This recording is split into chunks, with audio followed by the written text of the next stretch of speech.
सकते हैं जहां पर हम एक बैलेंस बनाकर चल सके। अमित जी जी बिल्कुल बिल्कुल बिल्कुल आपने सही बोला कि देखिए डिप्लोमेसी तो ऐसी है ना। कल तो यहाँ पर चाइना के भी जो प्रीमियर थे आए थे, ली क्वांग भी आए थे। लेकिन हम इसको क्या कहें कि डिप्लोमेसी में क्या होता है कि आपका राइवल होता है, और इस वक्त जो सबसे अच्छा जो ब्लॉक आप बना सकते हैं अपने राइवल को रोकने के लिए अपने हितों के हिसाब से, यानी भारत के हितों के हिसाब से, तो आपको ऑस्ट्रेलिया, जापान, अमेरिका के साथ मिलकर, क्योंकि जो इंडो पैसिफिक एरिया है इस रीजन में देखिए कि हमारे बहुत ही हित हैं जुड़े हुए हैं, जैसे कि साउथ ईस्ट एशिया, चाहे वो फिलीपींस। एक बार फिर से इन तस्वीरों को दर्शकों को बताते हुए, प्रधानमंत्री नरेंद्र मोदी सभी G20 देशों के राष्ट्राध्यक्षों के साथ इस वक्त बापू को श्रद्धांजलि देने के लिए आगे की तरफ बढ़ते हुए, इतिहास कैसे बनता है और इतिहास कैसे बदला जाता है वो भारत की गौरव गाथा को देखकर कोई भी आसानी से समझ सकता है। हम राष्ट्रपिता महात्मा गांधी की जर्नी से अगर शुरू करें, जिस तरीके से उन्होंने अंग्रेजों से लोहा लिया, और आज अगर ब्रिटेन के, हालांकि आज नहीं हमेशा से ब्रिटेन के प्रधानमंत्री आते रहे हैं, बड़े बड़े लोग, हस्तियां यहाँ पर आई हैं उनका दर्शन करने के लिए, उन्हें श्रद्धांजलि अर्पित करने के लिए, लेकिन आज G20 सम्मेलन की वजह से जो बड़े बड़े राष्ट्राध्यक्षों का मेला यहाँ पर जुटा है, बापू को श्रद्धांजलि दे रहा है, तो यहाँ से एक सीख लेकर भी अपने अपने देशों की तरफ आगे लौटेगा जरूर। अगर हम ये कहें कि आज विस्तारवाद की तरफ यदि कोई देश आगे बढ़ना चाहे तो वो नाकामयाब रहता है। हालांकि G20 सम्मेलन में रूस और चीन भी शामिल है, हमें पता नहीं कितना उचित होगा ये कहना या नहीं, लेकिन ये जरूर कहा जा सकता है कि रूस और यूक्रेन के बीच में जिस तरीके का तनाव बना हुआ है, ये केवल विस्तारवादी सोच की वजह से है, अपना प्रभुत्व किसी दूसरे देश के ऊपर दिखाने के लिए है, अपनी ताकत। अगर वेस्टर्न वर्ल्ड में रशिया ये दिखाने की कोशिश कर रहा है कि हम आपसे बड़े हैं, हम आपसे सर्वशक्तिशाली हैं, या चीन की हम विस्तारवादी नीति के तरफ अगर देखें, तो आज यहाँ से समाधि स्थल से एक संदेश लेकर राष्ट्राध्यक्ष जरूर लौटेंगे।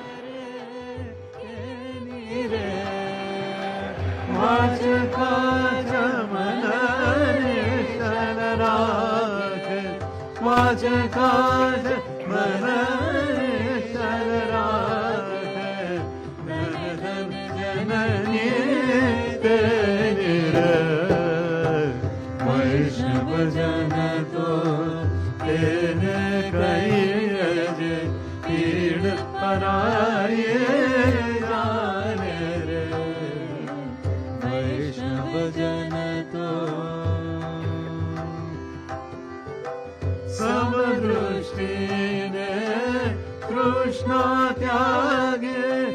परस्त्रीजन मातरे समदृष्टिने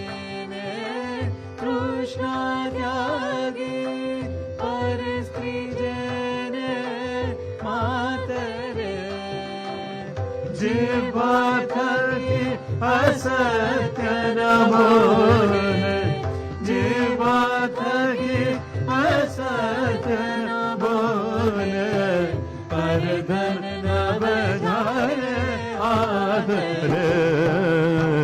वैष्णव जन तो तेरे कहिए पीड़ पराये जाने रे वैष्णव जन तो मोह माया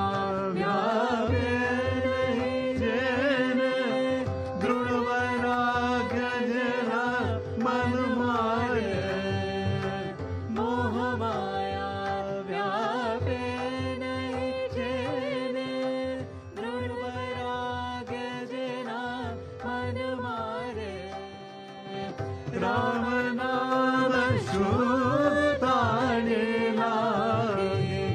राम नाम श्रुताने वैष्णव जन तो तेने कहिए पीड़ पराई जाने रे, पर दुखी उपकार करे तो ये मन अभिमान न आए रे। एक बार फिर से G20 की जो थीम है उसे जोड़कर जरा इस गीत के, इस शब्द के, इस भजन के बोल को देखिए। पर दुखी उपकार करना, यानी उन देशों को भी अपने साथ समाहित करना जो अब तक उपनिवेशवाद का दंश झेले हैं या जिनकी धरती को दोहन की धरती के तौर पर देखा गया, खनिज पदार्थों के केवल उपभोग के तौर पर देखा गया, आज उनकी आवाज़ बनने में अगर भारत कामयाब हो पा रहा है तो इसे आप विश्व के कल्याण की तरफ आगे बढ़ता हुआ एक मधुर गीत देखें, पर दुखी उपकार करे तो ये मन अभिमान न आने दे। और इसलिए भारत को हम ये कह रहे हैं वो विश्व गुरु बन रहा है। ये तस्वीर आप देखें, अब तक की सबसे शक्तिशाली तस्वीर, राष्ट्रपिता महात्मा गांधी के समाधि स्थल राजघाट पर सिर झुकाकर नमन करते हुए 2 मिनट का मौन करते हुए आज उन्हें श्रद्धांजलि अर्पित करने के लिए राष्ट्राध्यक्ष राजघाट पर एकत्रित हुए हैं। आप देखें, सेंटर में प्रधानमंत्री नरेंद्र मोदी दिखाई दे रहे हैं,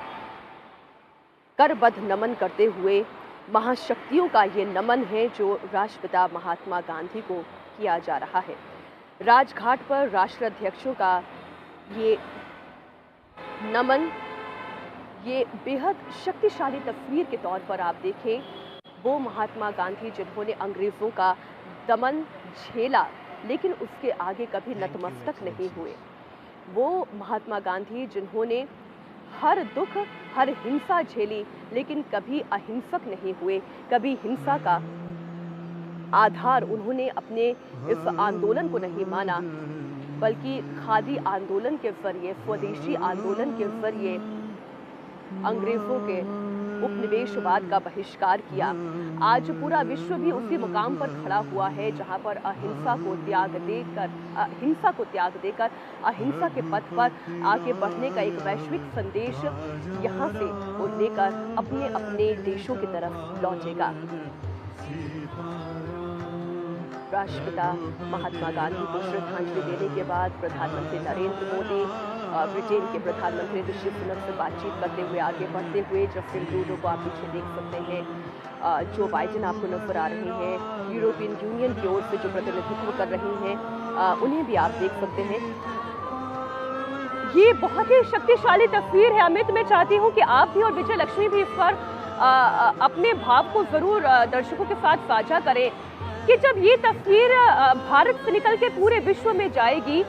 एक ऐसा व्यक्ति जिसे वैसे तो सर्वमान्यता है, हर देश में बापू का बहुत सम्मान है, लेकिन जब सभी राष्ट्राध्यक्ष एक साथ आकर एक जगह पर खड़े होकर राजघाट पर उन्हें श्रद्धांजलि देते हैं तो भारत की कैसी तस्वीर पूरे विश्व में जाती है। अहिंसा का वो आंदोलन कैसे पूरे देश के साथ साथ विदेशों तक पहुंचता है। जरा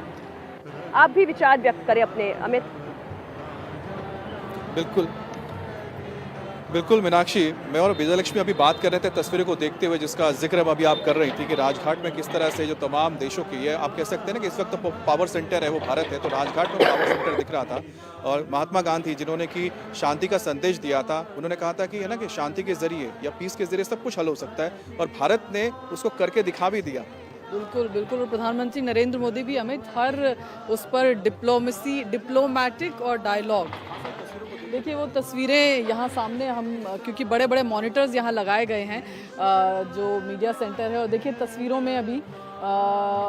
जर्मन चांसलर दिख रहे हैं, जो बाइडेन दिख रहे हैं, प्रधानमंत्री नरेंद्र मोदी जो बाइडेन साहब का हाथ पकड़ करके थोड़ी देर के लिए उन्होंने वॉक किया, और सामने यूके के प्रधानमंत्री ऋषि सुनक भी हैं। तो 3 नेता अभी दुनिया की 3 बड़ी इकोनॉमीज, 3 बड़ी पावरफुल डेमोक्रेसीज के 3 लोग देखिए साथ आपको चलते हुए नजर आ रहे हैं। प्रधानमंत्री नरेंद्र मोदी हैं, बीच में अमेरिका के राष्ट्रपति जो बाइडेन हैं, और फिर साथ में चल रहे हैं ऋषि सुनक। ये तस्वीर जो है स्ट्रेटेजिकली अगर आप देखें तो बहुत महत्वपूर्ण है अमित, कि 3 बड़ी ताकतवर मुल्कों के ये जो बात वो कह रही है ना विजय लक्ष्मी, बाइडेन और मोदी जब हाथ पकड़कर ऐसे चलते हुए नजर आते हैं तो ऐसे लगते हैं कि 2 फ्रेंड्स चल रहे हैं, 2 दोस्त चल रहे हैं, और ये गर्मजोशी अपने आप में बहुत कुछ कहती है। अमित। बिल्कुल मीनाक्षी, देखिए कि जो बाइडेन जब आए उससे पहले दो और राष्ट्रपति थे जिसके साथ प्रधानमंत्री मोदी ने काम किया, जिसमें अभी आप कह सकते हैं कि ऑफिस के साथ काम किया। वो थे एक बराक ओबामा, उसके बाद आए डोनाल्ड ट्रंप, उसके बाद जो बाइडेन। अब बराक ओबामा के साथ भी आपने देखा था प्रधानमंत्री मोदी की इक्वेशन को, डोनाल्ड ट्रंप के साथ भी हमने सबने देखा था, और उसके बाद आए जो बाइडेन। जब जो बाइडेन आ रहे थे तो बहुत सारे कयास भी लग रहे थे कि क्या जो बाइडेन के साथ उसी तरह के रिश्ते नजर आएंगे जिस तरह के रिश्ते या बहुत ही करीबी रिश्ते जो डोनाल्ड ट्रंप के साथ देखने को मिले। लेकिन जो बाइडेन के साथ प्रधानमंत्री मोदी के अगर आप बॉडी लैंग्वेज को देखेंगे तो और ज़्यादा सहज है, मतलब यहाँ पर आपको एक इक्वालिटी नज़र आती है। और जो बाइडेन एक बात बहुत अच्छी तरह से जानते हैं कि इस वक्त भारत के साथ उनके रिश्तों को बेहतर करना इकोनॉमिकली, स्ट्रैटेजिकली, और साथ ही साथ आने वाले जो 10 से 15 साल हैं, आप समझ लीजिए इस वक्त अगर पूरे साउथ एशिया और साथ ही साथ हम बात करें इंडो पैसिफिक रीजन की, विजयलक्ष्मी, अमेरिका के लिए सबसे बड़ी दिक्कत यह है कि चाइना की नेवी आज के वक्त में सबसे बड़ी नेवी हो चुकी है। 350 से ज़्यादा उनके पास वॉरशिप्स हैं, अमेरिका के पास भी नहीं है। उनके पास मैन पावर की बात की जाए तो चाइना को मैच नहीं कर पाएंगे, भले ही वो आप कह सकते हैं इक्विपमेंट्स में कर ले। वैसे में भारत एक ऐसा देश आता है जो इस इलाके में उसको ये सारी चीज़ें प्रोवाइड कर सकता है, दे सकता है, और एक सिक्योरिटी जो चाहिए इस पूरे इलाके में आप कह सकते हैं कि स्थिरता बनाने के लिए भारत बहुत इंपॉर्टेंट है। बिल्कुल बिल्कुल, जैसे सेमीकंडक्टर्स का इशू ले लीजिए अमित, चाइना का मोनोपोली वहाँ पर दिखता है, तो अब कोशिश